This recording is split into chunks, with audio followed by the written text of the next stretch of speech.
시청자 여러분 안녕하십니까. 신통방통 윤태훈입니다. 검찰이 지난주 이재명 대표를 기소하면서 이른바 428억 약정과 관련된 혐의는 빠진 바 있습니다. 당시 검찰은 추가 수사가 더 필요하다는 이유로 일단 뺐지만 야당의 공세가 적지 않았습니다. 그리고 오늘 이 대표의 최측근 정진상 전 실장의 첫 공판이 열립니다. 428억 원 약정설에 대한 진실이 밝혀질 수 있을지 주목되는데요. 정 전 실장 재판 외에도 이 대표 측근들의 재판에서 428억 원 약정설에 대한 진술들이 구체적으로 꽤나 많이 나오고 있습니다. 자, 오늘 첫 소식 네 분의 출연자들과 함께 이야기 나눠보겠습니다. 반갑습니다. 자, 과거 이재명 대표가 428억 약정설과 관련해서 밝혔던 입장부터 다시 한번 확인해 보겠습니다. 예선 자금 운운하는데 불법 자금은 1원 번 일도 쓴 일도 없습니다. 김만배 씨가 자신의 지분의 절반을 시장 측에 제공한다고 유동규 본부장을 통해서 정진상 실장을 통해서 이렇게 이재명 대표한테 보고가 됐고 승인이 됐다고. 대체 그렇게 말한 사실도 없지만 그렇게 했다는 증거가 어디 있습니까? 하더라고 들었다가 증거가 됩니까? 이게 바로 법치주의 파괴지. 무슨 428억 그분 돈 얘기가 전혀 없지 않습니까? 제가 그 사건에 부정하게 관여했다면 이렇게 한 푼도 안 받았을 리가 없지 않습니다. 자, 지금 이재명 대표는 428억 원 약정설과 관련해서 명확한 증거가 없다면서 사실이 아니다라고 주장하고 있는데 진술들은 꽤나 구체적으로 나오고 있습니다. 조선일보 한번 살펴보겠습니다. 남욱 변호사가 김용 전 부원장 재판에서 증언한 건데요. 김용 전 부원장이 김만배 돈 1억 원을 유동규를 통해서 받아갔다라고 얘기를 했고, 그리고 그 1억 원은 대장동 수익 428억 원 중에 일부다라고 진술을 했습니다. 자신이 마련해 주었던 8억 원과는 좀 성격이 다른 돈이다. 428억 원 중에 일부를 유동규 전 본부장을 통해서 김용 전 부원장이 받아갔다라고 얘기합니다. 그리고 그 상황도 굉장히 구체적으로 이야기를 하고 있었습니다. 자, 2021년 2월쯤이었던 것으로 기억하고 있었는데 유동규 씨의 사무실에 들렀다가 유 씨가 손님이 올 거니까 나가 있어라고 해서 흡연실에 갔다. 그 이후에 김용 씨가 유동규 씨가 있는 그 사무실로 들어와서 10분 정도 머무르다가 가는 걸 봤는데, 그때 들어올 때는 빈손이었는데 나갈 때는 회색 꽃무늬가 있는 쇼핑백을 들고 나가는 걸 봤다. 현대백화점 쇼핑백이었던 것으로 기억한다 했다가 나중에 검사가 정정하자 그게 신세계 백화점 쇼핑백이 맞았던 것 같다. 헷갈렸다라고 바로잡았습니다. 그리고 이 쇼핑백에는 1억 원의 현금 따발이 들어있었던 것으로 김용 전 부원장에게 전달된 돈으로 남욱 변호사는 기억하고 있었고 법정에서 진술을 했습니다. 어떻게 보셨습니까? 글쎄요, 아주 구체적인 내용이죠. 네. 직접 봤다는 겁니다. 지금까지 남욱 변호사는 사실 유동규 씨나 김만배 씨한테 들었다는 내용의 대부분을 진술을 하고 있었거든요. 네. 그리고 이제 8억 4,700은 본인이 만들어줬다는 거고, 그러니까 뭐 그거는 틀림없는 것 같고, 그런데 대부분 들었다였는데 네. 이거는 직접 본인이 봤다. 봤다예요. 물론 그 쇼핑백 안에 현금이 들었는지를 본 건 아니죠. 그러나 하여튼 김용이 돈 받으러 온다는 얘기를 정민용 변호사한테 사전에 들었다고 했고, 네. 그리고 실제 와서 쇼핑백을 들고 나가는 거를 봤다. 이렇게 얘기를 하면 이제 저 진술 자체에 대해서 이제 이재명 대표 측은 물론 의심을 하겠죠. 네. 그러나 판사 앞에서 지금 법정 증언이잖아요. 그렇습니다. 그런 점에서 보면 상당히 신뢰할 만한 증언이다. 그러면 이제 김용 전 부원장 같은 경우는 지금 날짜도 특정을 했거든요. 맞습니다. 2021년 2월 4일이라고 얘기를 했습니다. 네.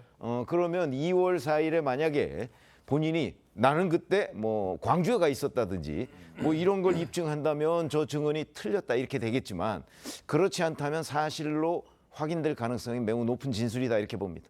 알겠습니다. 자, 그런데 남욱 변호사의 진술을 보면 과거 정민영 변호사의 진술과 상당히 비슷한 부분들도 있습니다. 화면 보면서 어떻게 비슷하고 무엇이 다른지 설명을 좀 드리겠습니다. 자, 정민영 변호사의 먼저 얘기부터 들어보죠. 유원홀딩스 사무실에 갔다가 손님이 온다는 소리를 듣고 사무실 내 흡연실에서 기다렸다라고 얘기를 했습니다. 남욱 변호사도 마찬가지입니다.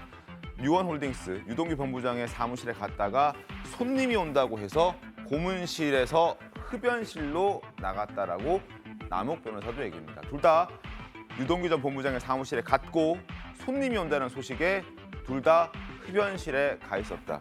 그리고 두 번째, 김용이 온다고 해서 고문실로 이동했고 5에서 10분 정도 김용이 유동규 전 본부장 사무실에 머물렀다가 나갔던 것으로 기억하고 있었고 남욱 변호사 역시 김용이 온 후 10분 정도 있다가 나가는 걸 봤다라고 얘기를 했습니다.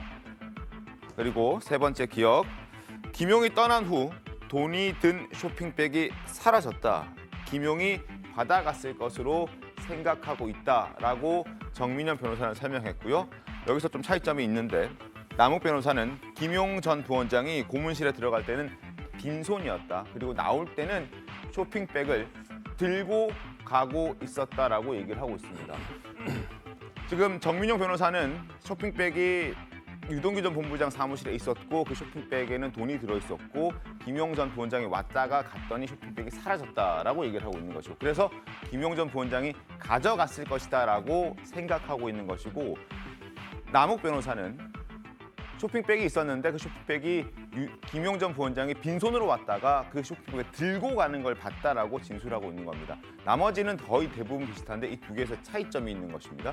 자, 김용이 사무실에 들어갈 때 빈손으로 들어가고 나갈 때 회색 꽃무늬가 있는 쇼핑백 들고 나가는 걸 봤다. 돈인가 보다라고 생각했다. 이렇게 얘기를 하고 있습니다. 진술이 굉장히 구체적이고 한 사람의 진술만 있는 게 아니라 지금 보여드리는 것처럼 정민용 변호사 그리고 남욱 변호사 모두 비슷한 진술을 하고 있고 유동규 전 본부장도 비슷한 진술을 한 적이 있습니다. 어떻게 보십니까? 우리가 증거에 있어서는요, 직접 증거와 간접 증거가 있어요. 네. 간접 증거가 이제 정황 증거라도 할 수 있는데 유동규는 계속 돈을 줬다고 확실하게 얘기를 하고 있잖아요. 네. 거기에 대해서 김용 측에서는 거짓말하고 있다고 얘기하는 거예요. 난 돈을 받은 적이 없다고. 네. 근데 유동규도 이제 구체적으로 다 얘기를 하고 있잖아요. 근데 그 당시에 그 자리에 정민용 변호사도 있었고 남욱 변호사 있었단 말이에요. 네. 근데 정민용 변호사하고 남욱 변호사 진술이 완전히 일치하는 거예요. 그래서 흡연실에 있었다는 것도 둘이 같이 있었다는 거잖아요. 그러면서 쇼핑백과 관련해서도 일치를 해요. 네. 있던 쇼핑백이 하나는 없어졌다고 하고 하나는 쇼핑백 들고 가는 걸 봤다고 한단 말이에요. 그리고 직접 김용을 또 거기서 봤어요. 네. 그러면 유동규의 진술의 신빙성하고 그다음에 김용의 진술 중 누구 진술이 사실이냐에 관한 싸움 아니에요? 근데 김용과 관련된 건 자기 주장밖에 없는 거고 이제 쇼핑백에 관해서도 그냥 얘기는 하는 것이 아니라 구체적으로 회색 쇼핑백에 꽃그림이 있다고 얘기한단 말이에요. 그건 이제 백화점 쇼핑백인데 네. 그렇기 때문에 유동규 본부장의 진술을 명확히 뒷받침할 수 있는 바로 두 명의 진술이 존재를 하는 거고 네. 두 명의 진술이 일치하면서 신빙성이 있는 거예요. 네. 그러면 적어도 이제 다른 어떤 뇌물이랄지 정치자금은 모르겠지만 2월 4일 날 있었던 이와 관련된 뇌물수수 또는 정치안법 위반 자체는 제가 볼 때는 빼도 박도 못 한다고 봐요. 그래서 저건 뭐 분명하게 제가 볼 때는 유죄가 나올 가능성이 엄청 크다고 이렇게 봅니다. 네. 일단은 이제 진술이 일치한다. 진술이 일치하는 거, 말이 일치하는 부분들이 그 관계성을 봐야 될 것 같아요. 저는요. 남욱 변호사, 정민용 변호사, 유동규 이 세 사람은 한 문구이라고 보면 될 것 같습니다. 지금 현재 428억 부분이 결국에는 저수지가 돼서 이 돈이 흘러나오는 것인데 지금 제일 중요한 건 검찰 자체가 428억에 대해서 김한배 씨가 이거는 내 거다. 다른 사람 게 아니다. 근데 유동규, 남욱, 정민용은 이 돈은 다른 사람 거다. 예를 들어서 뭐 이재명 대표, 김용, 정진상 이 측이라고 하죠. 네. 그렇게 얘기를 하면서 지금 돈의 흐름들이 오거든요. 그리고 특히나 정민용 변호사는 최근에 재판에서 보면 재판부가 그렇습니다. 돈을 들고 가는 거를 직접 봤냐. 네. 근데 못 봤다는 걸 검찰에서 진술했는데 검찰에서 조서에서 빼버려요. 그래서 재판부가 그러죠. 왜 뺐냐고. 그렇게 얘기해서 판단했던 부분이라서 정민용 변호사의 진술 자체가 저는 남욱과 정민용의 말은 기억은 일치하나 진술의 신빙성에 대해서는 이 두 가지가 서로 일치하다고 해서 맞다라고 보기 힘들 것 같고요. 남욱 변호사도 그렇습니다. 남욱 변호사 자체도 지금 쇼핑백에 뭐가 들었는지 돈이 들었는지 아니면 뭐 선물이 들었는지 뭐 증정품이 들었는지 모르는 거 아니에요? 그냥 쇼핑백에 들고 나간 겁니다. 그래서 나중에 추후에 정민용 변호사를 통해서 그 안에 돈이 들어있었다. 이제 그렇게 얘기를 라고 했는데 얘기를 정민용 하고 변호사 재판을 보면 정민용 변호사 자체도 재판부가 그러면 돈을 들고 오는 걸 직접 봤냐? 근데 블라인드가 쳐져서 다리만 봤다. 그거거든요. 근데 쇼핑백을 들었으면 밑으로 들지 가슴으로 안고 가겠습니까? 그러면 그런 것들을 좀 우리가 상식적으로 보면 남욱 변호사는 쇼핑백을 이렇게 밑으로 들고 간 거를 본 것이고 정민용 변호사는 다리를 봤는데 쇼핑백을 못 봤다는 거예요. 저는 이런 부분에서도 재판부가 판단할 것이다. 저는 그렇게 보고 있습니다. 알겠습니다. 뭐 큰 틀에서는 비슷하지만 디테일에서 좀 디테일에서는 다른 재판부가 부분이 판단할 있기 것이라고 때문에 봅니다. 다퉈볼 여지는 있다 이런 말씀이신 것 같은데요. 일단 좀 지켜보도록 하겠고요. 그리고 남욱 변호사가 2월 4일 2021년 2월 4일이라고 날짜를 특정할 수 있었던 것은 남욱 변호사에게 이 날짜가 굉장히 특별한 날짜였기 때문이었습니다. 자, 화면 보겠습니다. 2021년 2월 4일 유동규, 남욱, 정민용, 유원홀딩스 사무실에서 이제 만나게 됩니다. 근데 그때가 왜 남욱 변호사에게 기억에 남는 날이냐 하면 남욱 변호사가 자가격리 기간이 끝났던 시점이었습니다. 그래서 그때부터 외출을 할 수 있었던 것이죠.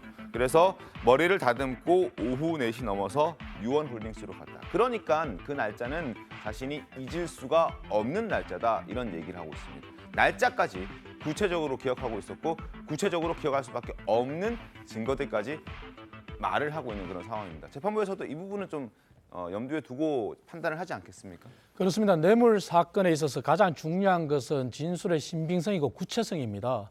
그래서 남욱 변호사의 진술이 법정 진술이 그간 유동규 본부장의 주장과 정민용 변호사의 주장에 더한 증거를 뒷받침하는 거다 이렇게 볼 수 있는데요. 사건을 전체 재구성해 보면은 2000년도에 사실 김용과 유동규가 공모를 해서 돈을 받자 이렇게 했지 않습니까? 그런데 김만배가 큰 돈을 뺄 수가 없다. 그렇게 했다는 게 유동규에 의해서 전해졌지 않습니까? 그리고 남욱 변호사가 구체적으로 날짜를 정한 2월 4일은 자기가 마련한 돈이 아니라 428억 중에 김만배가 마련했다고 정언했지 않습니까? 네. 그 돈일 것이라 했고 그리고 그것을 유동규한테 들었다는 거 아닙니까? 그리고 그날 자기가 본 사실이 쇼핑백을 구체적으로 진술했고 그 이후에 3월 달에 남욱 변호사가 또다시 이제 20억을 요구를 받지 않습니까? 그리고 자기가 15억까지는 하겠다고 했고 그리고 4월 달에 정민용 변호사가 1억을 약입니다 하고 전달했다는 거 아닙니까? 지난번 재판에서. 그리고 5월 달에 어떻게 됐습니까? 5월 달에 또 구체적인 날짜를 진술한 게 5월 30일 날 유동규가 스피커폰으로 김용과 통화하는 것을 들려줬다. 그래서 자기가 더 확신을 갖게 됐고 그때 스피커폰이 광주에 돈이 필요하다는 내용이었고 네네. 6월 6일 날 5억을 줬다는 거 아닙니까? 그렇기 때문에 남욱 변호사 이 구체적인 진술들은 모든 것이 퍼즐이 맞춰지는 겁니다. 그렇기 때문에 이러한 진술들은 신빙성을 더해주는 것이고 뇌물 사건에서 가장 중요한 뒷받침이 될 거라고 봅니다. 알겠습니다. 자, 그리고 남욱 변호사 과거 이런 얘기 한 적도 있습니다. 이재명 대표를 보고 돈을 제공한 것이지 유동규를 보고 돈을 제공하지 않았다라고 진술을 인터뷰를 한 적이 있습니다. 저희와 인터뷰했던 이야기 한번 들어보겠습니다. 아니, 상식적으로 글쎄요. 그러면 이재명이 몰랐다. 아니 그럼 나는 누구한테 돈을 준 거야 도대체? 동경도 그 얘기를 하더라. 그럼 나보고 준 거냐? 아니, 형을 보고 왜 그 돈을 줘? 형이 거기다 쓴다니까 줬지. 그럼 누구의 선거에 돈을 준 거냐 이거지. 그 30%가 이재명 시장 쪽 형들 그 4명 몫이라고 해서 얘가 있으면 이 진행 못한다 라고 얘기하는데 어떻게 방법이 없지. 그 집은 이재명이 거라고 하니까. 캐스팅하신 분께서 그 발령기를 지적하셔갖고 너무 송구스러워요. 근데 이게 이 작품은 이제 영화가 아니고 다큐멘터리라. 그리고 남욱 변호사는 이재명 대표가 김만배 씨에게 상당히 많이 의지했었다는 증언도 내놨습니다. 화면 보면 설명드리겠습니다. 이재명 대표가 김만배에게 많이 의지했었다. 김만배 씨가 법조기자 출신이라는 거 다들 잘 알고 계시죠? 그래서 고위 법조인들을 많이 알고 있었다. 사건을 무마하고 도와주는 일도 했다. 특히 성남시장 시절 고소와 고발 사건이 꽤 많았는데 김 씨가 도와줘서 좋은 결과가 나오기도 했다. 이런 얘기까지 덧붙이고 있습니다. 그러나 이 대표는 김만배 씨와 인연에 대해서 전면 부정하고 있는 상황입니다. 목소리 들어보시죠. 저를 인터뷰했던 것도 사실이고요. 제가 그분이 머니투데이 법조팀장 한다는 정도 알고 있죠. 응? 여러분도 지금 취재하셨다가 나중에 저하고 관계된 사업 하시면 이렇게 언론에 도마에 오를 수가 있으니까 앞으로 그런 사업 하지 마십시오. 이재명 지사랑 친분 부인하는 취지로 말씀하셨는데 사실 그분하고 이재명 지사하고 뭐 특별한 관계도 없고 한 번 만나봤습니다. 옛날에 저기 이 인터뷰차. 그 오늘 중앙일보 보도에서 이재명 지사와는 케미가 안 맞는다 이렇게 말씀하셨던 보도가 있었습니다. 뭐 그런 거는 제가 여기서 정치적 성향에 대해서 말씀드리기는 곤란하고요. 자, 이 모든 것들을 밝혀줄 수 있는 재판이 오늘 열립니다. 정진상 전 실장의 재판에 오늘 처음으로 이제 열리게 되는데 428억 원과 관련된 내용들 그리고 이재명 대표와 김만배 씨 어떤 연관성들을 아마 오늘 재판에서 좀 소상히 밝혀지지 않을까 하는 생각도 드는데 김광삼 변호사님은 어떻게 좀 오늘 재판 보십니까? 일단 오늘 이제 정진상 전 실장에 대한 재판인데 이건 뭐 큰 범죄는 이제 두 가지 정도 볼 수 있죠. 뭐 세네 가지가 있긴 하지만 네. 이제 관심이 돼야 할 부분은 이제 2억 4천 정도 이제 뇌물을 유동규로부터 받았다는 거고 또 하나가 중요한 부분이 이제 428억이에요. 그래서 428억에 대해서는 검찰이 뇌물로 보고 수뢰우 부정처사죄로 기소를 했거든요. 그러면 지금 어제 재판에서 남욱 변호사가 한 말 중에 이런 얘기가 있죠. 유동규가 2021년 2월 4일 날 김용익에 준 돈은 네. 김만배로부터 현금 1억과 수표 4억을 받았는데 그 돈의 일부라는 거예요. 그럼 김만배 왜 유동규한테 돈을 줬느냐?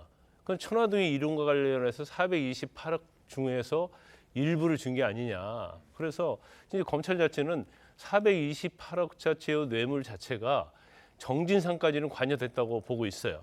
그런데 지금 추적에서 수사하고 있는 것은 이 420표를 이재명 대표와 관계에 있느냐 이제 그 부분을 수사하고 있는 거거든요. 그렇기 때문에 지금 428억 관련해서 이제 조금씩 진술이 나오고 있고 네. 일단 정진상에 대해서 이제 구속이 돼 있기 때문에 네. 재판 과정에서 뭐 유죄 관련해서 직무상 비밀을 갖다 알려주고 이익을 취득하고 이런 것도 굉장히 중요하지만 이재명 대표 관련해서 가장 중요한 부분은 이 428억에 대한 뇌물이 과연 이재명 대표와 어떤 연관성이 있느냐. 아까 남욱이 인터뷰할 때는 당연히 뭐 이재명 대표 거다라는 취지로 얘기하고 있고 유동규도 마찬가지 아니에요. 그래서 이 부분이 이제 재판 과정에서 어떻게 드러나느냐 그걸 좀 관심 있게 볼 필요가 있다 이렇게 봅니다. 해봉 의원 오늘 어떻게 보십니까? 지금까지 사실은 428억 부분에 관해서 우리가 지금까지도 얘기한 거 이거는 김용 재판이에요. 네. 그렇죠? 그런데 이제 오늘부터 정진상 재판이 또 이루어지거든요. 그렇습니다. 근데 내용은 같아요. 김용 전 부원장과 정진상 전 실장의 이 재판 내용은 실질적으로 같아요. 왜냐하면 다 그 의형제를 맺었다는 거고 그 사람들 사이에서 428억 약정을 했고 그중에 일부가 건네갖고 이런 증언들이잖아요. 그러니까 남욱 변호사의 어제 김용 재판에서의 증언은 똑같이 정진상 전 실장 재판에서도 전 이루어질 거라고 봐요. 그러니까 지금 우리가 알고 있는 내용 있잖아요. 이런 것들이 김용 재판에서 벌어진 공방 이게 정진상 전 실장 재판에서도 거의 반복적으로 또 공방이 이루어질 것으로 보이고 그렇게 되면 이제 결국 판사가 판단을 하는 거겠죠. 김용 재판의 판사, 그다음에 정진상 전 실장의 판사 이렇게 판단을 해서 자 그러면 이 사람들이 이 428억이나 8억 4,700이나 이런 부분에 관한 최종 수혜자냐 아니면 최종 수혜자가 이재명 대표냐 이런 부분이 결국 저는 똑같은 거의 비슷한 재판이 반복적으로 이루어질 것이다 이렇게 생각을 하고 있습니다. 알겠습니다. 짧게 말씀드리면 일단 아까 남욱 변호사가 얘기했던 이재명 대표가 김만배에게 많이 의지했다. 남욱 씨가 어떻게 알죠? 그럴 리도 없고요. 정황상 그거는 분명한 거짓말 같아요. 왜냐하면 이재명, 김만배 이 두 관계는요. 재판까지 가서 김만배 씨를 이재명 시장이 당시에 돈을 받아온 그런 관계입니다. 굉장히 안 좋은 관계예요. 따지고 보면. 그다음에 두 번째 보면 검찰이 참 이거 딱한 게 1년 6개월을 428억에 대해서 이걸 밝혀내려고 수사를 합니다. 하나만 보시죠. 김용, 정진상. 그들이 돈을 1억을 받든 8억을 받든 받았습니다.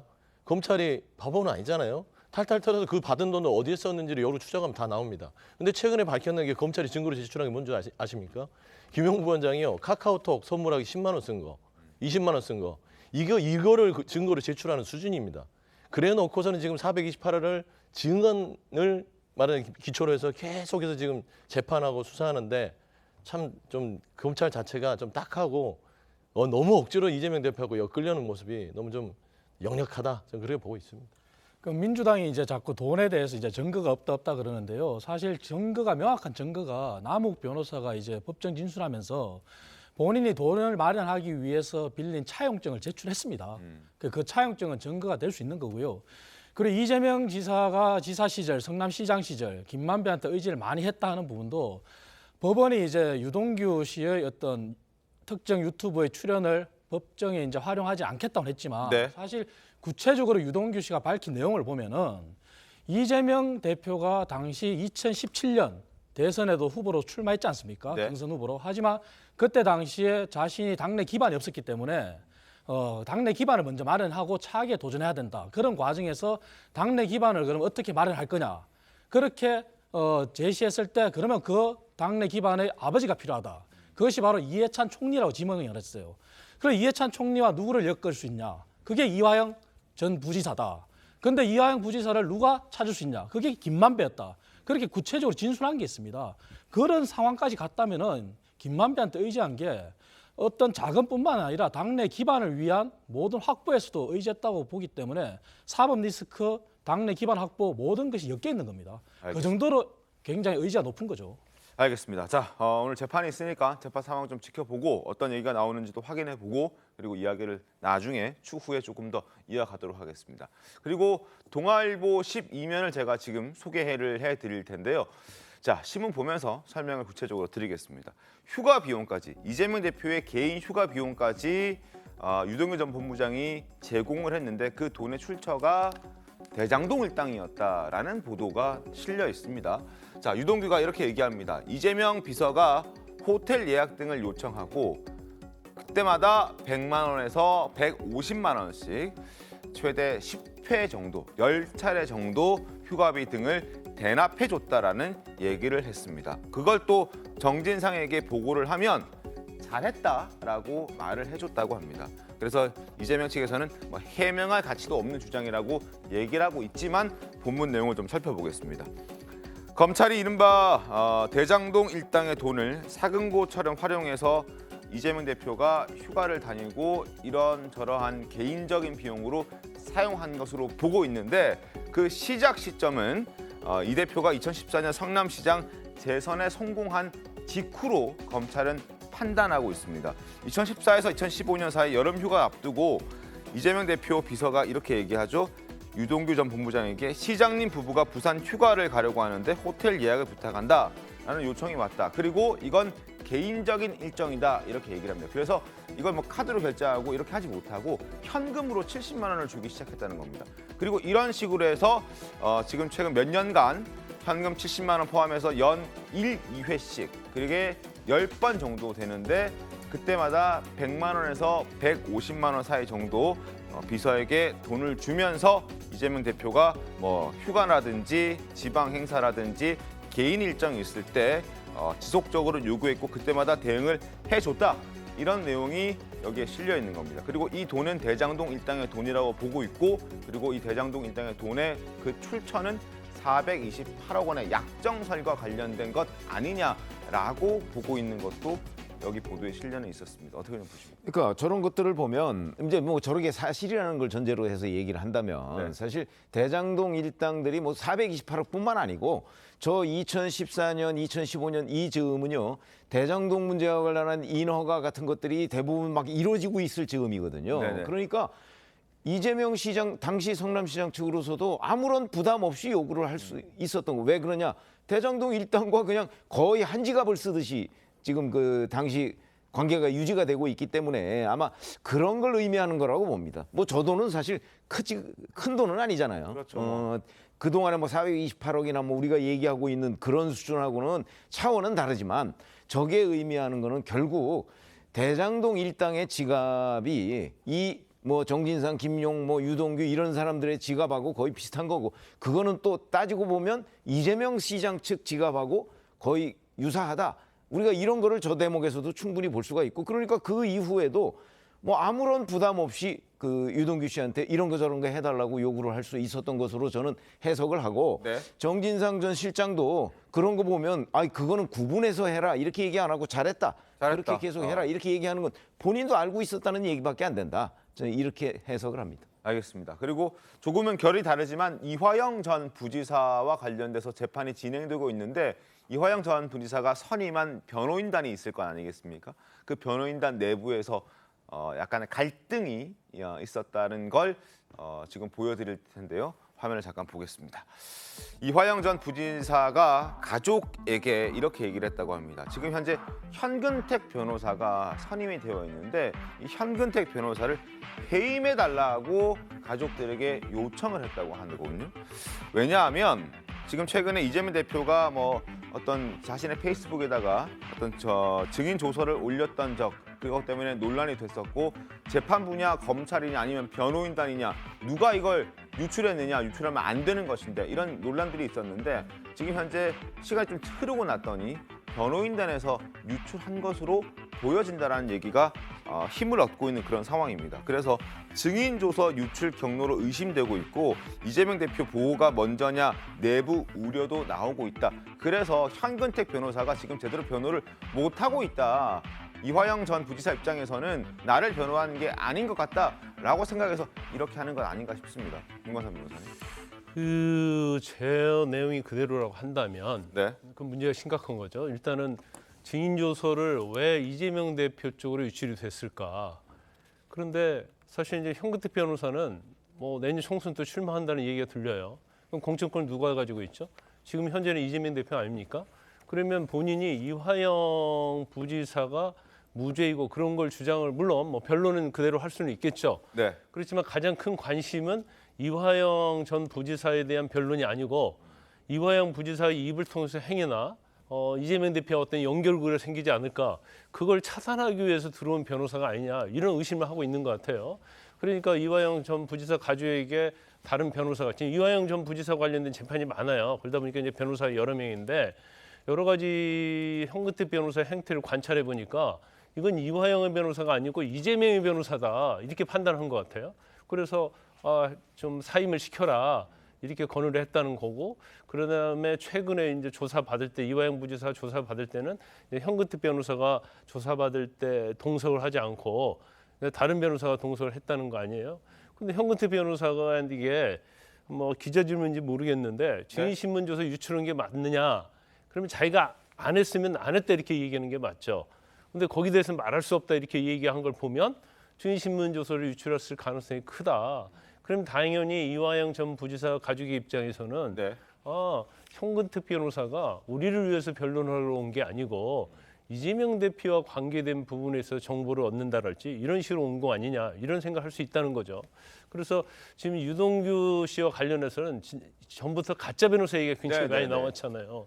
그러면 정말로 현근택 변호사 행동이 저렇게 이해하지 못할 저런 행동을 하게 된다고 한다면 이화영 전 부지사 입장에서 보면 저 가짜 변호사가 아니냐 또 이런 생각을 또 할 수 있는 여지가 충분히 있어요. 물론 사실관계가 정확히 막 밝혀진 건 아니지만 이제 언론 보도랄지 이런 것들이 진실을 전제로 해서 얘기한다고 하면 현근택 변호사가 뭐 사임할 날도 별로 남지 않았다는 생각이 또 드네요. 알겠습니다. 자, 지금 불거져 있는 현근택 변호사의 어떤 논란 그리고 유동규 전 본부장의 가짜 변호사 그리고 고 김문기 씨의 가족들도 비슷한 취지의 주장들을 했던 적이 있습니다. 논란이 계속되고 있고 그래서 저희가 좀 소개를 해드렸고 현근택 변호사가 왜 이런 행동을 하느냐 그건 이제 뭐 공천 때문이다라고 김광석 변호사께서 말씀해 주셨는데 그건 이제 개인적인 의견으로 생각을 하도록 하겠습니다. 자, 그리고 지금부터는 한동훈 법무장관 소식을 좀 짚어볼 텐데요. 차기 총선을 1년 정도 앞두고 한 장관의 차출론이 다시 정치권을 뜨겁게 달구고 있습니다. 국민의힘 내부에서조차 여러 의견들이 엇갈리고 있는데 목소리 한번 들어보겠습니다. 한 장관이 73년생입니다. 좀 X세대의 선두주자라고 볼 수 있는데 586 세대를 좀 퇴장시키는 이런 역할을 해줬으면 좋겠다. 한동훈 장관께서 굉장히 정치적 발언을 많이 하시는 것 같은데 정치할 생각이 있으면 뭐 본인이 일찍 사퇴해서 정치하는 게 맞겠죠. 한동훈 장관은 조금 강남에 좀 잘 어울리시는 캐릭터입니다. 강북이라든지 험지에 출마해가지고 정치인으로서 제대로 커리어를 갖고 가시려면 당장 오늘이라도 시작해야 된다라고 보고요. 지금 한동훈 장관이 그 보여주는 역량은 일종의 그 팬덤 형성될 정도로 일단 윤석열 정부 정책의 여러 가지 정책의 아이콘 비슷한 모습도 보이고 있고요. 총선 출마 제가 대통령이라면 저는 안 시키겠습니다. 자, 여러 목소리 들으셨는데요. 신문 통해서 한 번 더 짚어드리겠습니다. 존재감이 일단 커질 대로 커졌죠. 다 알고 계실 겁니다. 한동훈 법무부 장관의 존재감이 얼마나 큰지. 그래서 정치권의 셈법도 제각각입니다. 일단 국민의힘에서는 수도권 역할을 좀 해줬으면 좋겠다라는 의견들이 좀 많은 것 같습니다. 왜냐하면 수도권에서 지금 국민의힘이 민주당에게 굉장히 열세이기 때문에 어떻게든 수도권에서 바람을 좀 일으켜야 하고 그 바람을 일으키는데 선두주자가 되어주기를 바라는 마음이 적지 않은 건 사실인 것 같은데 실제로 한 장관의 지지율을 보면은 대구 경북 지역에서 굉장히 높다고 합니다. 그러나 출마한다고 해서 이게 과연 플러스 요인이 될 것이냐 이건 좀 따져봐야 되는데 지금 민주당에서 지적하고 있는 것들이 검찰 정권이다, 검찰주의다 뭐 이렇게 얘기를 하면서 만약에 검찰들이 출마를 하는데 검찰 출신들이 출마를 하는데 한동훈 법무부 장관이 나온다면 이건 정권 심판론으로 자극될 수 있는, 자극을 줄 수 있는 그래서 부작용을 일으킬 수도 있는 상황이어서 그 부분에 대해서 좀 신중하게 접근해야 된다는 얘기도 있는 것 같습니다. 그러나 이렇거나 저렇거나 지금 야권에서는 한동훈 장관을 계속 때리고 있는 상황이죠. 때리다 보니까 제2의 윤석열을 만들까 봐 우려하고 있고 그래서 강경파 중심으로는 탄핵 주장도 이제 그만하자. 너무 키워주면 나중에 우리가 뒷감당이 안 되는 것 아니냐 이런 얘기까지 나오고 있는 상황인데 한 장관의 결단 어떻게 할 걸로 좀 예상하십니까? 최웅 의원께서는. 저는 뭐 한동훈 법무부 장관이 내년 총선에 나올 것으로 봅니다만 지금 얘기하는 그 계산법 있잖아요. 만약에 수도권 같은 데에서 바람을 일으키려고 한다면 그러면 이제 한동훈 장관이 차기 정치 지도자 조사 뭐 이런 데서 국민의힘 중에서는 제일 선두에 있잖아요. 그거는 틀림없어요. 그건 뭐 어떤 여론조사를 갖다가 들이대더라도 국민의힘 주자 중에서는 선두예요. 근데 이제 문제는 어디에 있냐면 그 구체적인 걸 한번 들여다보면 한동훈 장관에 대한 지지는 윤석열 대통령과 대부분 다 겹쳐요. 그렇죠? 그러면 바람을 일으키려면 국민의힘 지지자한테 바람 일으키면 뭐 하겠어요? 그거 가지고 안 되거든요. 중도층이나 아니면 민주당 지지자라고 반드시 민주당만 지지하는 건 아닙니다. 민주당 지지자 중에도 일부 국민의힘 후보를 지지하는 사람이 있어요. 과거에 보면 있고 예를 들어서 윤석열 대통령 지지자도 그러면 100% 윤석열 대통령만 지지하는 그건 아니거든요. 그런 관점에서 본다면 한동훈 법무부 장관은 중도층과 민주당 지지에서 너무나 표가 없어요. 그건 아마 여론조사 상세히 들여다보신 분들은 알 거예요. 그래서 이제 TK 지지율이 그렇게 되면 결국 바람을 일으킬 대상이 별로 없다는 거죠. 윤석열 대통령 지지층과 워낙 많이 겹치기 때문에. 그러면 이제 이거를 한동훈 법무부 장관이 정치권에 진입하면서 본인이 이제 중도층과 아니면 일부 민주당 지지자까지도 모을 수 있는 여러 가지의 뭐 이벤트나 이런 거를 할 수도 있어요. 그렇게 되면 또 상황은 달라지지만 지금 현재로 봐서는 플러스 요인이 별로 될 것 같지는 않고 왜냐하면 가장 많은 팬덤을 가지고 있는데 거기에 플러스 알파가 있어야 되는데 그 알파의 확장성이 저는 많지 않다고 봅니다. 그거를 이제 본인이 다른 방식으로 어떻게 좀 이끌어내려고 하는 노력이 필요하겠죠. 그러나 지금은 장관이니까 그런 노력이 필요 없을지 몰라도 정치인으로 변신했을 때는 필요하다 이렇게 생각합니다. 알겠습니다. 출마는 할 것 같은데 효과가 클지는 잘 모르겠다 이런 의견이셨고 이창근 대변인 어떻습니까? 저는 이제 본인의 의지가 가장 중요한 게 우선이고요. 두 번째는 이제 역대 정부 여야 할 것 없이 모든 정부가 5년 단임제 체제 하에서는 소위 말해서 홍위병 또 정권의 수호자가 필요하지 않습니까? 그 얘기는 내각에서도 정권이 안정감을 가지고 마무리하기 위해서 내각에서도 절대 충성하는 그러한 내각의 용사들이 있어야 될 것이고 여의도 국회에서도 정권의 정책을 뒷받침하는 국회의원들이 뒷받침돼야 될 것이고 그러한 정부, 정권의 어떤 의무감, 사명감 때문에 차출이 이루어질 거라고 저는 봅니다. 하지만 그 차출이 언제 이루어지느냐 그리고 또 어느 지역에 가느냐에 따라서 방금 우리 최병무 위원님이 말씀하신 것처럼 효과가 배가 될 수도 있고 아 그게 그거지 하고 오히려 효과를 반감시킬 수도 있을까 생각합니다. 그래서 한동훈 장관의 스타성이나 그러한 효과를 배가시키기 위해서는 출마 시기를 좀 더 앞당겨서 정말 험지나 아니면 수도권의 소위 말하는 강남 지역이 아니라 다른 지역에 가서 교두보를 마련하는 그러한 전략을 쓴다면은 그 효과가 더 배가 되고 아마 그러한 노리는 어떤 최대한 효과를 얻을 수 있을 거라 생각합니다. 알겠습니다. 일단 한동훈 장관은 총선 출마와 관련해서는 질문을 받을 때마다 장관으로서의 역할을 다하겠다 이렇게 선을 그어 왔었습니다. 일단 환 장관의 얘기부터 좀 들어볼까요? 장관 파출론이 또다시 나오고 있는데 지금 보시다시피 제가 법무부 장관으로서 할 일이 굉장히 많고요. 저와 무관한 일이고 저는 법무부 장관으로서 최선을 다하겠다는 말씀드립니다.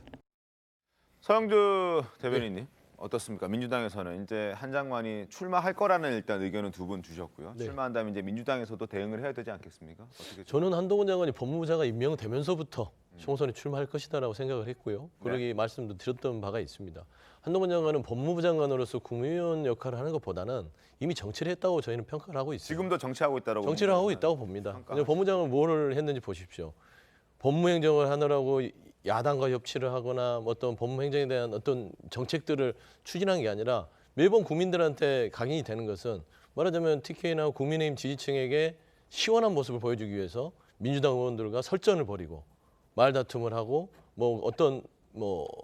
국민의힘 지지층에서는 시원하다 이렇게 하지만 국민의 눈에서는요 태도가 별로 좋지 않다고 저는 평가합니다. 그다음에 한동훈 장관이 해왔던 것들은 이재명 대표에 대한 수사만 해왔어요. 저는 그렇게 보이고 있어요. 그래서 한동훈 장관이 최근에 와서 국회 법사위에 출석을 해서 하는 말들은 다 이재명 대표에 대한 수사 이야기. 그러니까 뭐 국민의힘 의원들이 물어보긴 하지만 거기에 대해서 법무부 장관으로서 그냥 중립을 지키거나 법무행정에 대해서 관여하지 않거나 그런 게 아니라 본인의 개인 생각을 얘기하면서 최근에는 뭐 위증교사 부분 관련해서도 시행령을 수사할 수 있다. 결국에는 정치를 이미 하고 있다. 그리고 최근에 헌법재판소 재판 그 태도를 보시면 헌재 그 결정을 무시해버리잖아요. 법무부 장관이 헌재 결정 무시하면 법치주의를 무시하겠다는 건데 그 무시하는 발언들은 보통 정치인들이 하는 겁니다. 소신을 가지고. 이거는 정치적 재판이다라고 정치인은 얘기할 수 있지만 법무부 장관은 그렇게 얘기를 하면 안 돼요. 그렇기 때문에 이미 한동훈 장관은 본인은 법무부 장관의 역할을 하겠다고 하지만 속내에는 지금 차일피일 언제 나갈 것인가 조율을 하고 있을 것인데 최영우 의원처럼 말씀하신 것처럼 국민의힘 지지층, 보수 측의 어떤 팬덤은 형성이 됐지만 중도층과 민주당 지지층, 저는 민주당 지지층까지 보지 않습니다. 국민들의 눈에 보기에는 똘똘해 보이지만 태도가 굉장히 좋지 않은 사람으로 찍혀 있기 때문에 저는 정치로 나왔을 때 좋은 평가는 받지 못할 것 같다. 그런 생각. 알겠습니다. 한번 지켜보도록 하겠습니다. 출마 여부와 출마를 하고 난 다음에 만약에 출마를 한다면 그 뒤에 어떤 상황들이 벌어질지 한번 지켜보도록 하겠습니다. 자, 한동훈 장관의 인지도가 높아진 건 민주당 의원들의 목도 한몫했습니다. 특히나 청담동 술자리 의혹으로 악연으로 얽힌 김의겸 의원의 역할도 적지 않았습니다. 자, 한동훈 장관과 김의겸 의원의 관계가 어땠는지 영상으로 먼저 보여드리겠습니다. 한동훈 장관님이 이걸 보았으면 대단히 입맛이 당겼겠다, 우리가 당겼겠다 이런 생각이 듭니다. 말씀처럼 진짜로 그런 문제가 있다면 범법의 가능성이 큰 것인데 우리가 조사하면 안 된다는 말씀이신가요? 의원님, 또 자신 있는 말씀이세요? 의원님, 저는 다 걸게요. 의원님 뭐 거시겠어요? 저는 다 걸게요. 거시는 거 좋아하시잖아요. 아니, 김 의원님이 지금까지 제기하는 근거는 다 이런 식입니까? 이재정 의원 악수 같은 거 해가지고 그것도 아니라고 했는데 다 들통났는데도 한마디도 안 하고 계시죠? 이 마약과의 전쟁의 어떤 시발점, 이거 장관 아닙니까? 아니, 의원님은 모든 게 다 저로부터 비롯되는 건가요? 의원님 저한테 얘기한 거가 어떻게 됐습니까? 청담동 한동훈 술자리 하면서요. 한동훈은 없어졌는데 이제는 주워 담지도 못하시죠? 해결도 몇 번 안 하시고 사과도 없으시고요.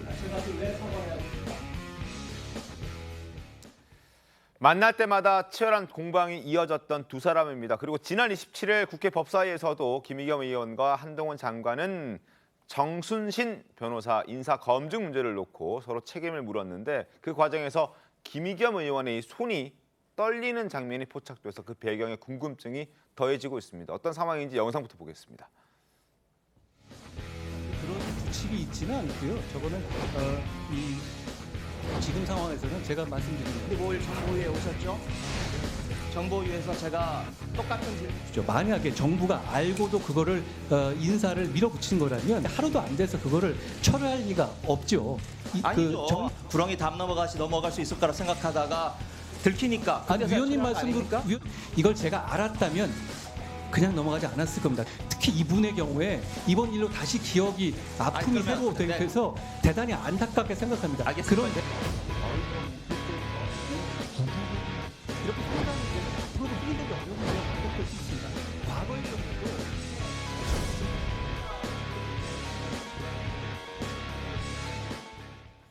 자, 지금 보도들을 보면 김의겸 의원실에서는 저 손떨림을 놓고 건강상의 문제는 없다라고 얘기를 하고 있는데 당시 왜 손을 의원이 떨었는지는 모르겠다라고 일단 의원실에서는 밝히고 있습니다. 그리고 온라인상에서는 김광선 변호사님, 한 장관의 답변에 화가 난 것 아니냐라는 얘기도 있고 한 장관이 무서워서 그런 것 아니냐 하는 얘기도 있는데 어떻게 좀 보십니까? 네, 아마 김의겸 의원이 아니고 다른 의원이 저랬다고 한다면 화제가 되지 않았을 거예요.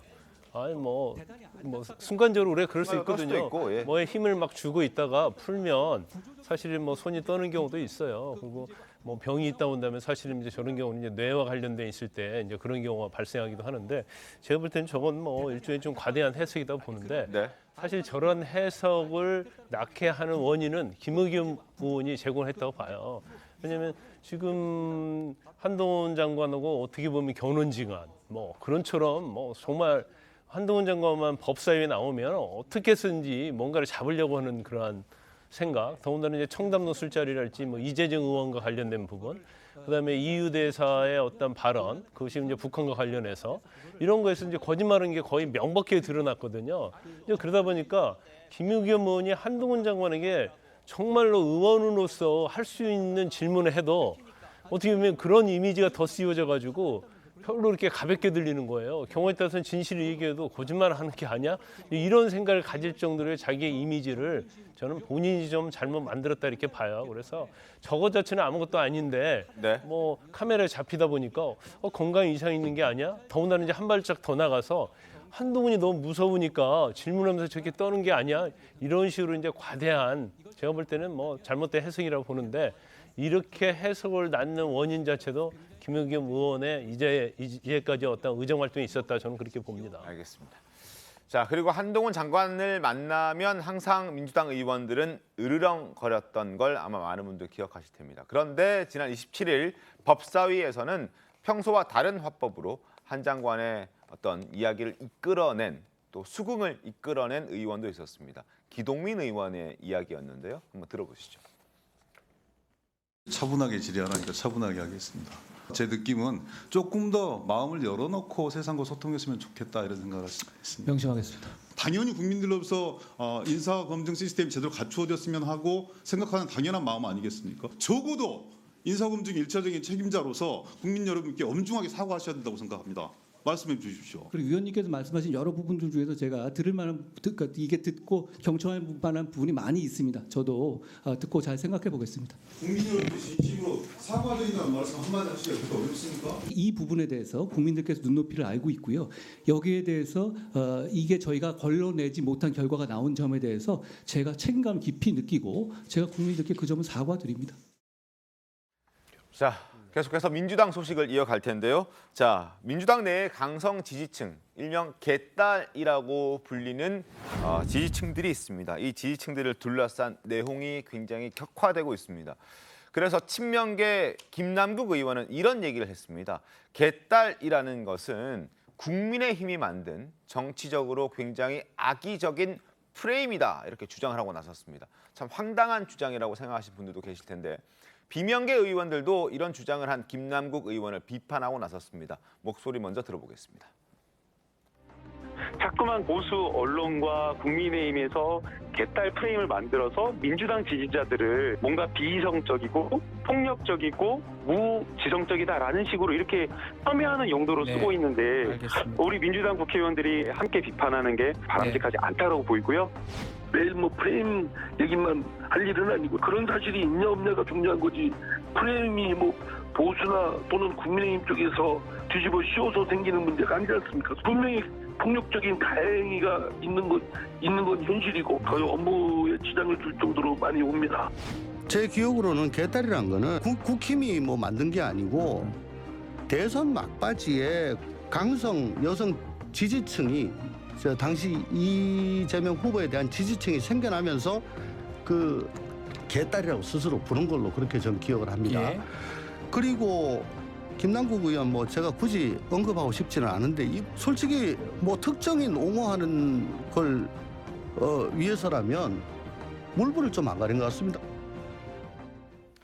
서영주 대변인님, 자, 김남국 의원 입장에서 뭐 저렇게 얘기를 하고 싶은 마음은 이해가 됩니다. 뭐 내부로 향하고 있는 총구를 어떻게든 밖으로 좀 돌리고 싶은 마음은 이해가 되는데 그렇다고 해서 없는 얘기를 하면 안 되는 거 아닙니까? 이게 뭐 개인적인 분석이겠죠. 네. 그런 걸 뭐 우리가 쉬운 말로 뇌피셜이라고 얘기를 하죠. 근데 뭐 저게 사실에 근거한 건 아닌 것 같아요. 그러니까 개딸이라는 부분이 민주당을 지칭하고 언론에서 얘기하고 하는 부분들은 분명히 있습니다. 하지만 이 개딸이든 어디든 여야를 막론하고 팬덤 정치라고 할 수 있겠죠. 그러니까 팬덤층, 어떤 강성을 가지고 뭔가 이 사람들 매니아식으로 정치인을 좋아하면서 이 내가 좋아하는 정치인을 공격했을 때는 그게 용서하지 못하는 겁니다. 그래서 그 내가 좋아하는 정치인을 공격하는 사람을 적으로 규정하고 배타하고 적개심을 만드는 이게 지금 말하자면 여야 모두 존재하는 강성 지지층입니다. 근데 저는 이 지지층을 정치인들이 많이 이용하죠. 네. 왜냐하면 너무 좋잖아요. 자기를 지켜주는 것 같고. 하지만 여기에 너무 빠지게 되면 전체의 정치 영역, 정당 정치라든지 소통이라든지 다름을 인정하는 영역들이 좀 상처를 받습니다. 지금 현재 김남국 의원 자체가 말씀하는 거나 네. 이상민 의원, 조홍천 의원 얘기하는 게 벌써 이 강성 지지층에 대한 규정이 잘못됨으로써 지금 부딪히잖아요. 그래서 최근에 강성 지지층은 솔직히 좀 무리한 바가 있습니다.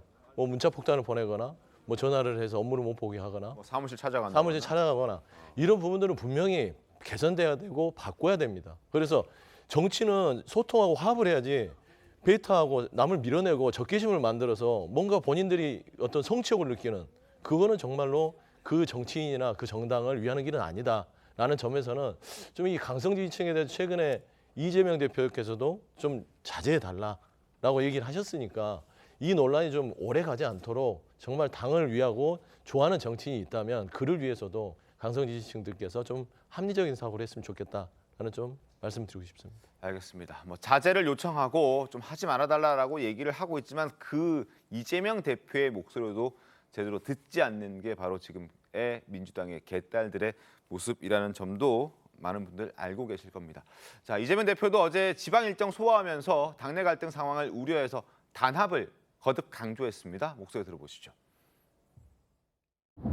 집안 싸움 하는 거 정말 싫어요. 집안 시끄럽게 막 갈등 격화되고 이러면 우리 집 전체가 신망이나 기대를 잃기 때문에 최대한 원만하게 단합해서 내년 총선을 이기는 거 이게 제일 중요하니까 거기에 맞춰야 되죠. 시시비비를 따는 거는 식구들끼리 별로 중요하지 않아요.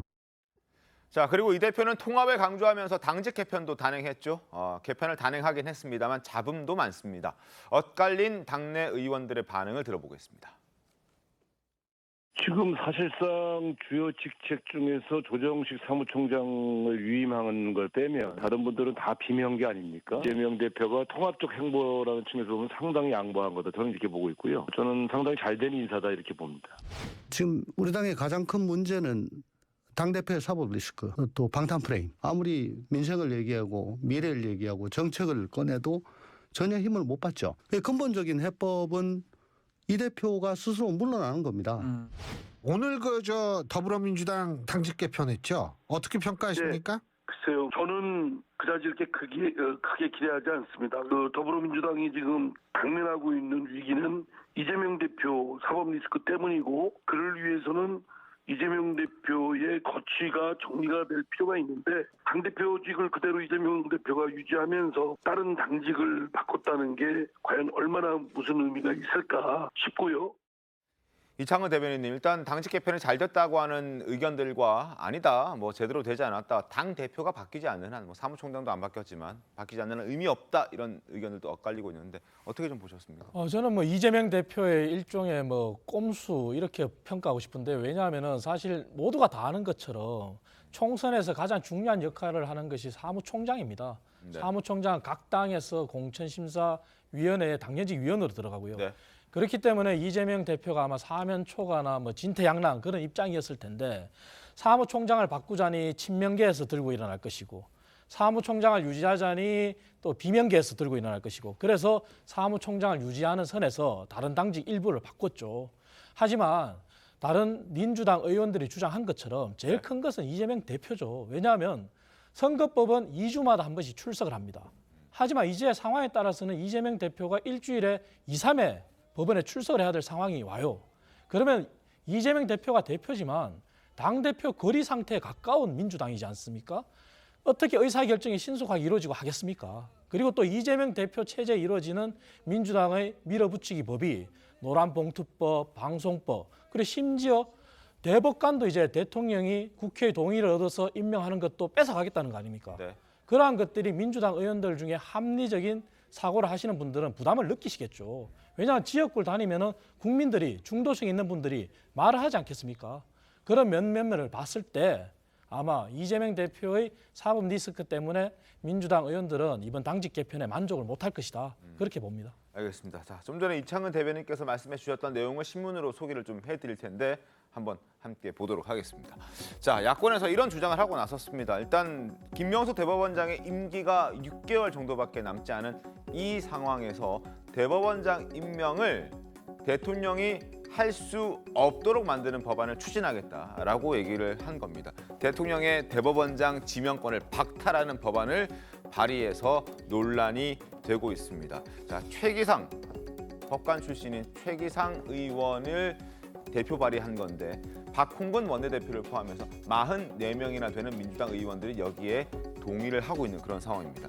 김명수 대법원장 임기 종료 6개월 앞두고 대통령 1인이 아닌 다양한 의견을 반영해서 각계 11명의 후보 추천위에서 지명하게 하자. 말은 좋습니다. 말은 좋은데 왜 하필 지금 하냐 이겁니다. 지금 하냐. 그리고 후보 추천위원회에서 법무부 장관을 또 제외를 시켰습니다.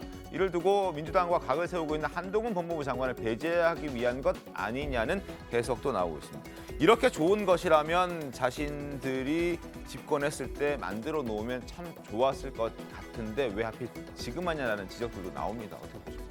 그러니까 내로남불 법안이다 이렇게 얘기를 할 수밖에 없는 거죠. 아마 그렇게 생각하는 국민들이 압도적인 다수일 겁니다. 무슨 얘기냐면 자 역대 민주당 정부 때 대법원장을 대통령들이 다 지명했잖아요. 맞습니다. 지명해놓고 지금 와서 이제 윤석열 대통령이 지명하기 직전이 되니까 대통령의 지명권을 빼앗겠다. 지금 이런 얘기잖아요.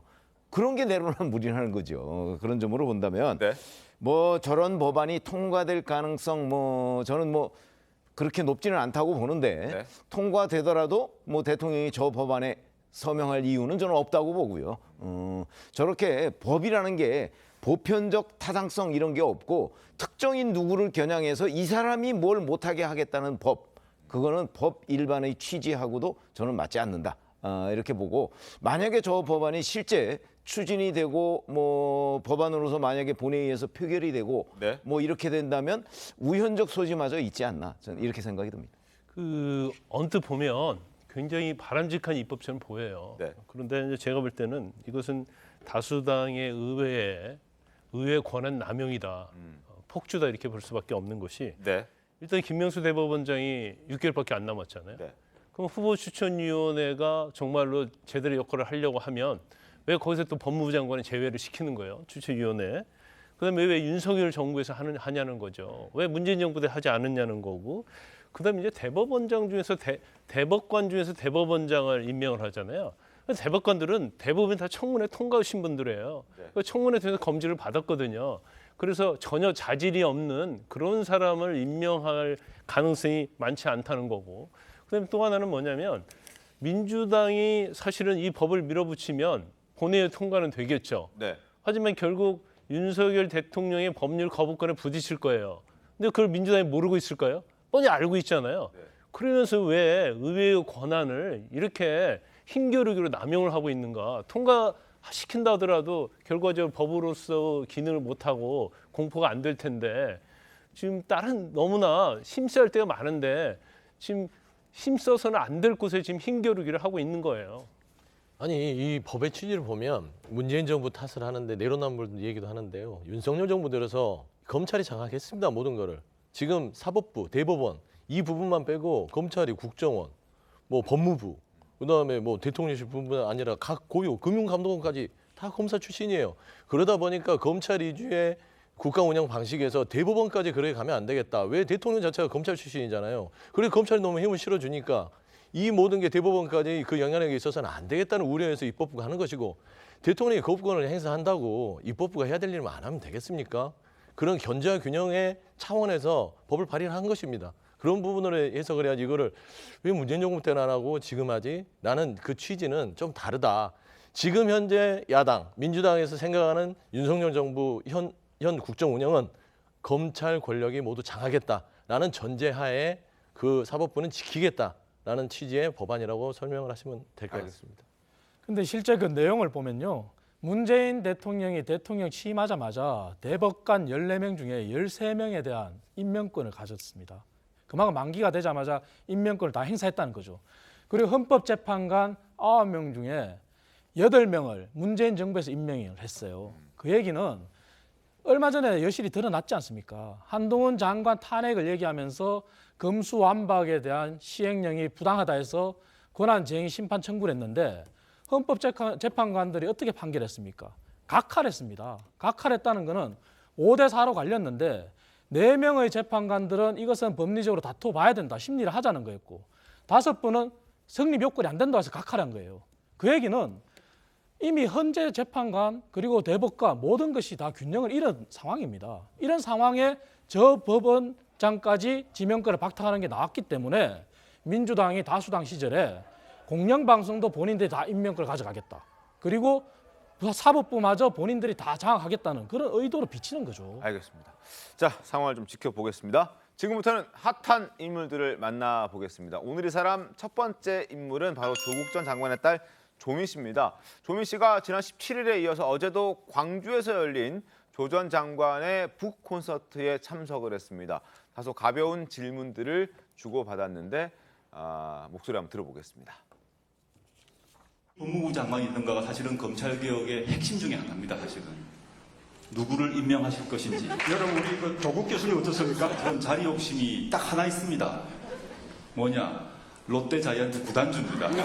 자이언츠의 성적에 대해서 이번 시즌 전망이 어떻게 될지. 자이언츠가 1992년 우승 이후에 한 번도 우승을 못하고 있습니다. 자이언츠 팬의 그 번뇌와 고통은 이루 말할 수가 없습니다.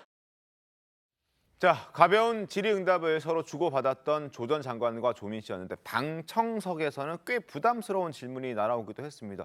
문 전 대통령에게 서운하지 않았냐는 질문이 있었는데 최 부장님 어떻게 답을 했습니까? 서운하지 않았느냐 그러니까 그 부분에 대해서 명확하게 답변을 안 했어요. 그거는 서운함이 있다고 해석이 되는 부분이거든요. 왜 그러냐면 문재인 대통령이 민정수석에 임명하고 청와대, 네. 그다음에 법무부 장관에도 임명했습니다. 맞습니다. 그리고 심지어 조국 사태로 뭐 나라가 두 쪽이 났다 뭐 막 이런 평가를 받을 때도 문재인 대통령은 신년회견에서 조국 전 수석에 대해서 마음의 빚이 있다고까지 옹호를 해줬습니다. 네. 그런데도 서운함이 남아 있는 것으로 보여요. 지금 그 조국 전 장관의 저 북 콘서트 내용을 보면. 왜냐하면 보통 상식적으로 생각하면 그게 아닐 것 같은데 네. 그래서 아직도 조국 전 장관이 그 문재인 전 대통령의 옹호 뭐 이런 부분 가지고서도 지금 부족함을 느끼나 하는 생각이 들어서 그 얘기는 요즘에 조국 전 장관 어디 가면은 상당히 뭐 성찰하고 뭐 이런 얘기를 많이 하는데 네. 그 성찰의 진정성을 저는 의심하게 하는 대목이다. 이런 걸 느꼈습니다. 알겠습니다. 자, 조 전 장관의 딸 조민 씨가 북 콘서트에 갔다는 소식 전해드렸고 거기서 이제 여러 가지 얘기들이 있었다는 부분도 몇 가지 소개를 해드렸습니다. 그리고 북 콘서트에 앞서서 조민 씨는 가세현 재판에 증인으로 참석했는데 관련해서 신문 보겠습니다. 자, 가로세로 연구소가 지난 2019년 8월에 유튜브 생중계를 하면서 부산대 의학전문대학원에 다니고 있는 조민 씨의 차량에 대해서 방송을 한 적이 있습니다. 의전원 앞에 세워져 있는 빨간색 고급 외제차가 바로 조민 씨의 차량이다라고 얘기했는데 거기에 대해서 아니다라고 조민 씨는 반박하고 있는 그런 상황이고 이와 관련해서 손해배상 청구 소송도 있었는데 그때는 조민 씨가 1심에서 승소를 했다는 점도 있습니다. 자, 어찌됐든 조민 씨가 외제차를 타고 있지 않았다라는 부분을 두고 지금 다투고 있는 그런 상황인데요. 김만삼 변호사님, 이건 어떻게 좀 정리가 될까요? 아마 이 부분은 아마 가로세로 연구소에서 거짓을 한 걸로 보여요. 그러니까 네. 사실과 다르다는 거죠. 일단 진실이 아닌 거고요. 그다음에 이게 어떠한 공공 이익을 위한 거. 그러니까 조국 전 장관과 어떻게 보면 이제 상관이 없는 내용이거든요. 네. 이제 빨간색 포르쉐라는 그러한 워딩을 통해서 어떻게 보면 이미지를 굉장히 나쁘게 만들려는 그런 의도가 있었지 않나 싶어요. 그래서 저 부분에 대해서는 아마 뭐 법원에서 유죄 판결이 날 가능성이 굉장히 높다 저는 이렇게 보고 한 가지 좀 첨부해서 좀 안타까운 측면이 있죠. 지금 조국 전 장관도 그렇고 조민 씨도 지금 북콘서트를 하고 있잖아요. 그런데 사실은 조민 씨의 어머니 조국 전 장관의 아내가 지금 교도소에 수감 중이잖아요. 대법원에서 유죄 판결 확정받고 조 전 장관도 지금 징역 2년 실형 받아가지고 항소심이 있는 거 아니에요? 그러면 저렇게 웃으면서 북콘서트를 하는 게 일반인 상식적 기준에 보면 저게 맞는 행동인가라는 굉장히 의구심이 들어요. 설사 무죄인데도 억울하게 재판의 결과가 나왔다 하더라도 본인이 만약에 항소심에서 징역 2년이 확정이 되면 결국 법정 구속되든지 해서 교도소 가야 하는 거 아니에요? 더군다나 부인이 굉장히 건강으로 안 좋은 상태에서 교도소 수감 생활을 참 힘겹게 하고 있어요. 형 집행정지까지 받으면서 수술까지 했지 않습니까? 그런데 부녀가 저렇게 콘서트 와서 웃으면서 떠들면서 저렇게 하는 것이 제가 어떤 가족으로서 참 이해가 가지 않는 부분이 있어요. 알겠습니다. 자, 두 번째 인물 보겠습니다. 두 번째 인물은 바로 최태원 SK그룹 회장입니다.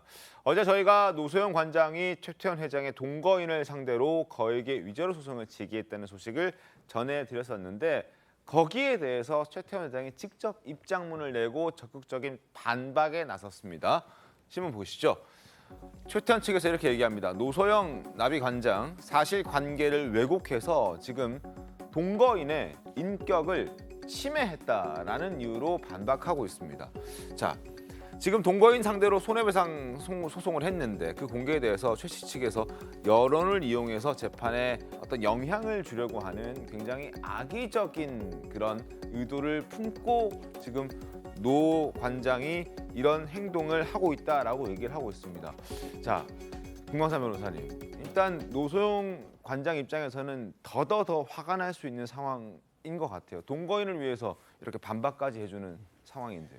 근데 저게 이제 노소영 관장이 이제 상간녀 소송이라는 걸 한 거예요. 네. 그러니까 최태원 회장과의 혼인 파트너 책임이 이 최태원과 이제 상간녀 어떤 불륜 때문에 일어났기 때문에 거기에 대해서 이제 유자료 청구 소송을 한 거죠. 그런데 일반적으로 이제 이혼 소송 중에 또는 이혼 소송 끝나고 네. 그렇게 하는 경우가 대부분입니다. 왜냐하면 그래요? 굉장히 감정이 상해 있죠. 네. 나의 가정의 파트너 책임은 저 여자 때문에 있다. 그리고 사실 뭐 소송을 하면 지금 최태원 회장과 관련해서는 지금 뭐 아마 같이 살고 있는 걸로 이렇게 알려져 있기 때문에 동거인이니까요. 네. 그렇죠. 그래서 노소영 관장의 주장이 받아들여질 가능성이 굉장히 크다. 최태원 회장 측에서는 이거 소멸시효 문제를 얘기하고 있지만 아직도 같이 동거하고 있다고 한다면 그 어떤 불륜의 불법적인 관계는 계속 유지되고 있는 거거든요. 그리고 제가 볼 때는 뭐 여기에 대해서 응당 뭐 유자료 명목으로 돈을 지불해야 하는 그런 경우가 생길 가능성이 높다 이렇게 봅니다. 알겠습니다. 자, 최태원 회장까지 만나봤고요. 세 번째 인물 바로 만나보겠습니다. 세 번째 인물은 누구로 특정하기는 어렵습니다만 JMS의 정명석으로 추정되는 인물의 영상을 조선일보가 단독으로 입수를 해서 저희도 소개를 해드릴까 합니다. 일단 영상 보고 이야기를 이어가겠습니다.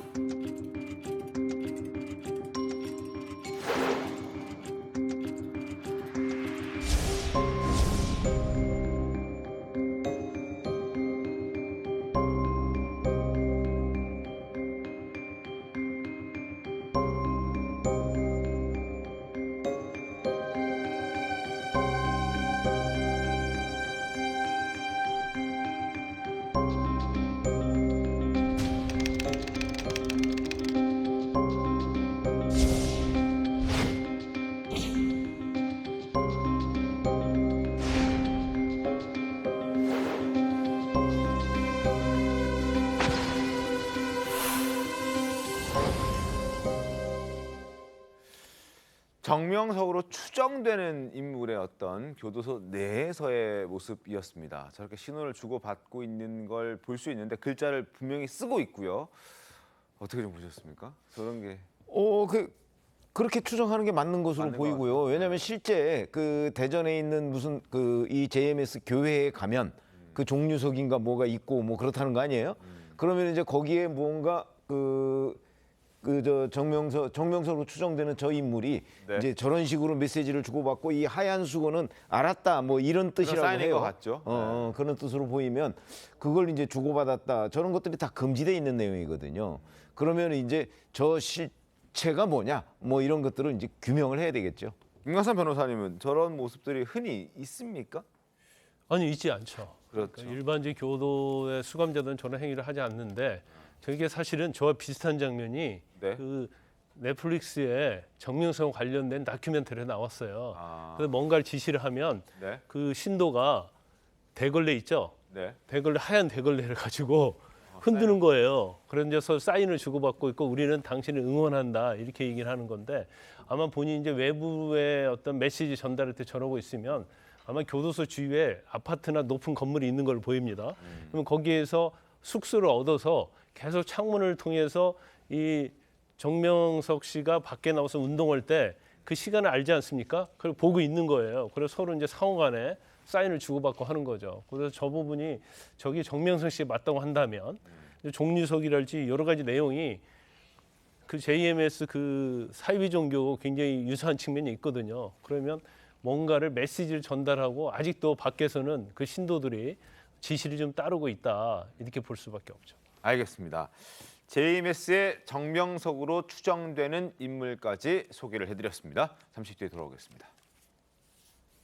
오늘 준비한 신통방통 여기까지입니다. 내일 더 신통하게 돌아오겠습니다. 고맙습니다.